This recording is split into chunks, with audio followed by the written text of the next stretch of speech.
WhatsApp, Instagram किंवा Facebook असे नेहमीचे ॲप वापरून तुम्हाला कंटाळा आला असेल ना? नाही, म्हणजे मला माहिती आहे की आपण एक ॲप चालू करतो, त्यातलं इंटरेस्टिंग झालं की मग ते बंद करून पुन्हा दुसरं ॲप स्विच करतो. असं आपलं साधारण फक्त फेसबुक, व्हॉट्सॲप आणि इंस्टाग्रामवर होत असेल. पण आता ह्या सगळ्याच्या पलीकडे जाऊन एक नवीन ॲप आलंय. बरं, कदाचित हे ॲप तुमच्या मोबाईलमध्ये असू शकतं, पण अजूनही तुम्हाला याची कल्पना नाही आहे. हे ॲप म्हणजे एक्स. पूर्वी ज्याला आपण ट्विटर नावाने ओळखत होतो, तेच एक्स ॲप आता अपडेट होणार आहे. म्हणजे काय होणार आहे लगेचच सांगतो. तर या एक्सवर येत्या काळात तुम्हाला मेसेजिंग करता येईल, सोशल मीडिया वापरता येईल, शॉपिंग करता येईल, पेमेंटसुद्धा करता येतील आणि व्हिडिओ कॉलिंगची सुद्धा सेवा तुम्हाला याच ॲपवर मिळणार आहे. आणि त्यासाठी एलन मस्क स्वतः प्रयत्नशील आहे. सगळ्यात महत्त्वाचं म्हणजे पेमेंटसाठी एक्स मनीची एक मोठी सिस्टीम सध्या सुरू आहे आणि लवकरच याचं बीटा व्हर्जन लॉन्च केलं जाणार आहे.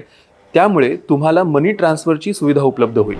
तुम्हाला एक्सची ही नवीन आयडिया कशी वाटली आम्हाला कमेंट करून नक्की कळवा. आणि असेच नवनवीन व्हिडिओज तुम्हाला हवे असतील तर आमचे सगळे सोशल मीडिया हँडल्स फॉलो करा, लाईक करा, शेअर करा आणि NDTV मराठीचं चॅनल सबस्क्राईब करा.